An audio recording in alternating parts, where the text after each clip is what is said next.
Digel Barez Azad Zal Cegire Seruki Komalaya Şeyh Said le Diyarbakır'ı le Diyarbakır'ı emi gotubejan bikein Barez Azad tubxerat jubu Kurdistan 24 destpeki hivyawa biveyki heye ku vecare persa Kurd wara çare serkirin li Türkiye Bakurê Kurdistan yani ev hawlên ku niha hatine dayên ew axiftinên têne kirin Efçuna şanda Dem Partî ji bo Imralî û hînana peyamên Ucelan yani heng bi wê hêviyê ne ku vê carê tiştek hebe pirsa Kurd were çareserkirin? Em wekî komele hertim bihêvîne ku doza Kurdî bi awayek aştiyane bê çareserkirin. Ê ku xwediyê dozê ne li hev rûnên li ser maseyek rûnên û birêya siyasî, birêya hevdîtinan, birêna dan û stendinên bi taybetî ji alî dewletê de barê giran herî zêde li ser dewletê ye çünkü dewlet not sal, 100 sal zêdetir e ku li ser Kurda zorê dike, Kurda tune dihesibîne, pêvajokî dest pê kiriye, ev pêvajo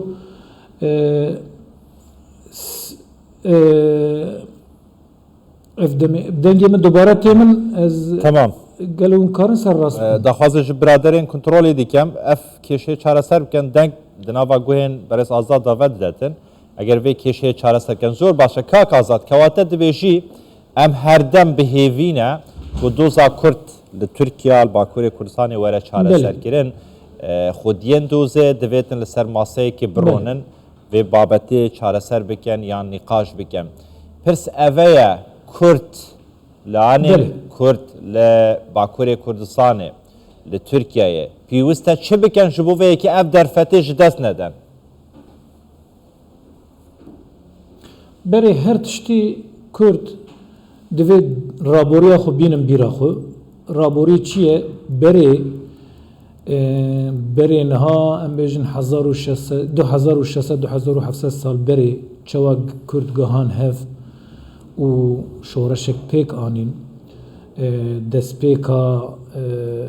azadiya Kurda wê çaxê dest pê kir ji wê rojê heta niha çi tecrübe çêbûne Kurd tev li gel hevrûnên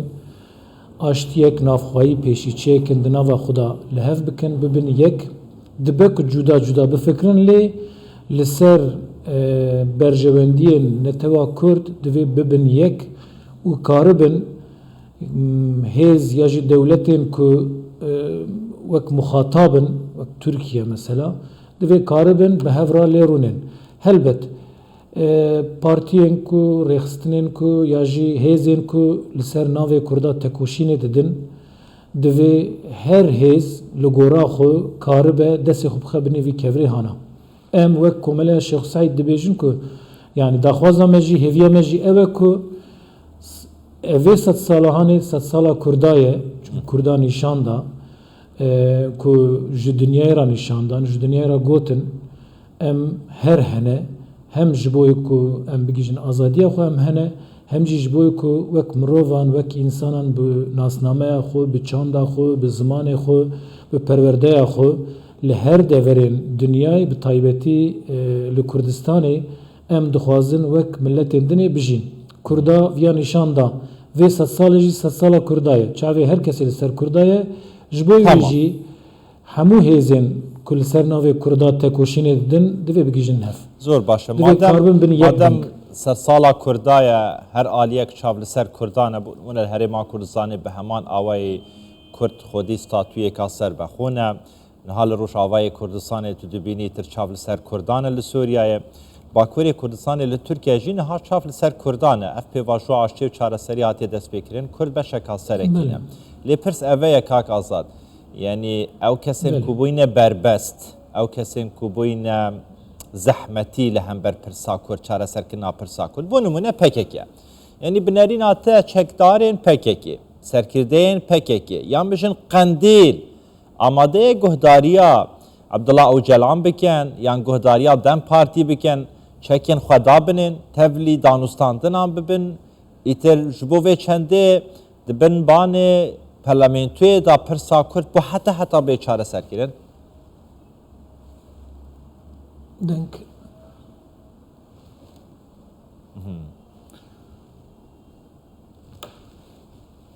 Tamam. Denk çû. Kak Azad, ez pirsa xwe dubare bikim. Te got ku niha Mamoste nîvê tamam. Tamam, eğer pirsa xwe dawiye dubare bikim. Yani PKK, Qendîl, amadeya çekadanên tevlî jiyana asayî bibin, tevlî danûstandina bin, ji bo vê çendê pirsa Kurd li Tirkiye Bakurê Kurdistanê bu heta çareser bibe. Ew em nizanin ew bixwe wek em bêjin hêz wek ku 40 sal zêdetir e tekoşînê didin helbet ew di navxeda û biryara xwe dizanim ew tabîrê şiraya xwe tu weke Kurdekê li Bakurê Kurdistanê li Tirkiyeyê. Yani ev 40 salin PKK şer diketin. Şer hiç xêrek ji bo Kurdan têda maye şerkirinê? Yani ez dixwazim viya bibêjim eger ku di serî de jî min got barê giran tiştê herî girîng ketiya aliyê dewletê Kurda ji alî xwe da kiriye ev wek hêz wek partî wek rêxistin Kurd dibêjin yani li ser navê Kurdayê ku daxivin PKK jî têda bi taybetî dibêjin tu pêwîra xwe bîne cî çünkü qedera doza Kurdî û rewşa Tirkiye bi heva êdî hatiye girêdan eger ku dewlet xwe nêz nede çareserîkî aştiyane û siyasî neyne Tirkiye jî têda biçe ji ber wî awayî helbet ez bi xwe divê bawerî dame wek Kurdekî ku Tirkiye dijîm mifteya vê rêyahanê di destê bi Rêz Öcalan da ye eger ku Öcalan em bêjin biryarkî bide û ji alî Tirkiye da gavên baş bi taybetî ji bo nasnameya Kurdî ji bo zimanê Kurdî ji bo perwerdeya Kurdî ji bo ku Kurd wekî Tirkekî her Kurdekî wekî Tirkekî karibe li Tirkiye bijî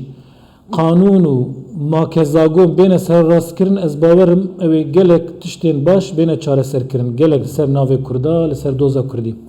lê ku neykirin çünkü tecrübe çêbûn ji not û sêya vir da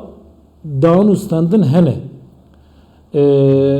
li Tirkiye danûstandin hene lê her cara ku dest pê kiriye bi awakî hinek astengî hatine derxistin ev pêvajo jî yek ji wan e ji bo wî jî aliyê Kurda ji alî xwe da bira xwe saxlem bike aliyê dewletê esas niha wekî bi tabîra futbolê em bêjin top niha li gel dewletê ye. Zor baş e. Destxweş Kak Azad Zal cêgirê Serokê Komelaya Şex Saîd li Diyarbekirê ku li stûdiyê me li Diyarbekirê gelme wê gelekî spasîn her hebin.